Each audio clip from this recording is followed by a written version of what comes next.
வணக்கம். இந்த பதிவு பலருக்கு பிடிக்காது.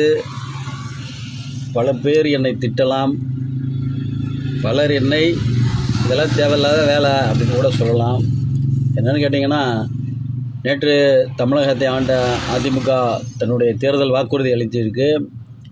சில வாக்குறுதிகள் சொல்லியிருக்கு. என்ன சொல்லியிருக்குனாக்கா, ஒவ்வொரு குடும்ப அட்டைதாரர்களுக்கும் மாதந்தோறும் 2000 வழங்கப்படும். நகர பேருந்துகளில் ஆண்களுக்கும் இலவசம், ஓசி பயணம் செல்லலாம்னு சொல்லியிருக்கு. இது என்னன்னு கேட்டிங்கனாக்கா, எனக்கு ஒரு மனசில் சந்தேகம் எழுது. என்ன எழுதுன்னு கேட்டிங்கன்னா, இன்றைக்கி இருக்கிற நம்மளுடைய தமிழ்நாட்டில் தமிழகத்தோட கடன் சுமை எவ்வளோ, கிட்டத்தட்ட 6 லட்சம் கோடிங்கிறாங்க. நமக்கு அந்த புள்ளி வரலாம் தெரியாது. அதே நேரத்தில் எனக்கு மனசில் என்ன ஒரு கேள்வி எழுதுனாக்கா, தமிழகத்தை இதுவரை ஆண்ட திமுக அதிமுக கிட்டத்தட்ட 50 வருஷத்துக்கு மேலே இவங்க தமிழ்நாட்டை ஆட்சி செஞ்சுக்கிட்டு இருக்காங்க. இவங்களோட கட்சி திமுகவோட கட்சி கடன் எவ்வளவு இது வரைக்கும், அதிமுகவோட கட்சி கடன் இது வரைக்கும் எவ்வளவு. ஆனால் இந்த அதிமுகவும் திமுகவும் ஆட்சி செய்த தமிழகத்தின் கடன் எவ்வளவு. அதே மாதிரி அதிமுகவோட அமைச்சர்களில் யாராவது கடனாளியாக இருந்திருக்காங்களா, திமுகவில் இருக்கக்கூடிய அமைச்சர்களில் யாராவது ஒரு ஆள் கடனாளியாக இருக்காங்களா, அல்லது அதிமுக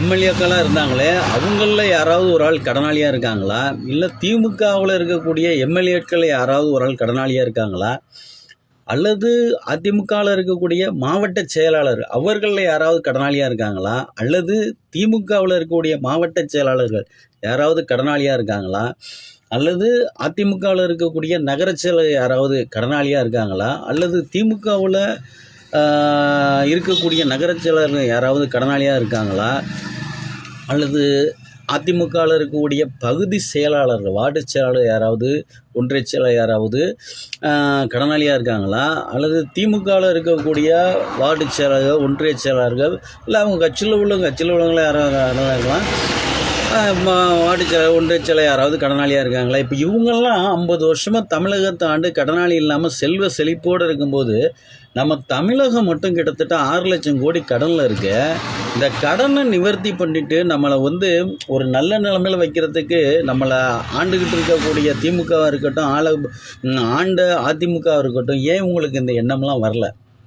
மக்களுக்கு திரும்ப 2000 தரேன் 3000 தரேன்னு சொல்லிட்டு இவங்க அறிவிக்கிறது எப்படின்னு கேட்டாக்கா, இப்போ நம்ம கூட பழகிற ஒரு நண்பனையே அவனுக்கு குடிக்கு அடிமையாக்கி அவனை சொல்கிறதுக்கு சமம் இது. ஒரு தமிழ் இனத்துக்கு, தமிழ் மக்களுக்கு, தமிழ்நாட்டுக்கு செய்யக்கூடிய திமுக அதிமுக மிகப்பெரிய ஒரு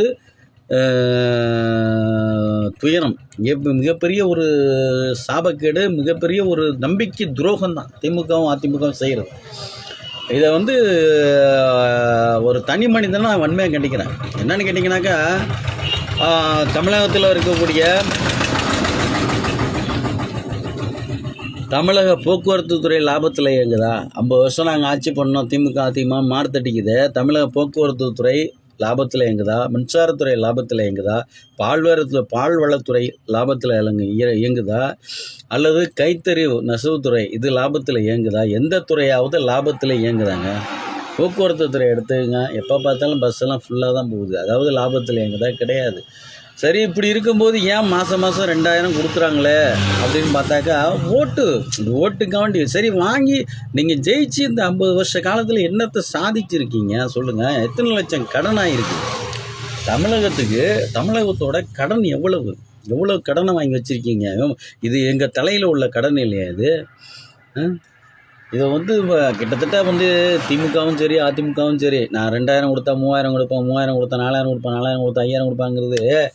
இப்போ வெனிசுலாவை எடுத்துக்கும் ஒரு உதாரணத்துக்கு. வெனிசுலா நாட்டில் உலகத்திலே மிகப்பெரிய கச்சா எண்ணெய் வளம் கொண்ட ஒரு நாடு வெனிசுலா நாடு. அந்த நாட்டுக்கு இப்போ சமீபத்தில் என்ன நடந்துச்சுன்னு தெரியும்.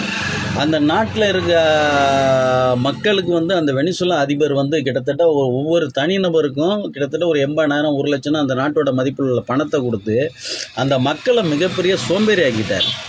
அது இல்லாமல் அங்கே எல்லா பொருட்களையும் வெளிநாட்டிலேருந்து இறக்குமதி பண்ணி அந்த சொந்த வெனிசுலா நாட்டிலே சொந்தமாக எந்த ஒரு கம்பெனி இயங்க முடியாதபடி எல்லாத்தையும் திவாலாகி அந்த நாட்டு மக்களையும் முட்டாளாக்கி கடைசியில் என்னாச்சு, இன்றைக்கி அமெரிக்க ஏகாதிபத்தியத்துக்கு கூட ஒரு அடிமை நாடாக இன்றைக்கி வெனிசுலா இருக்குது.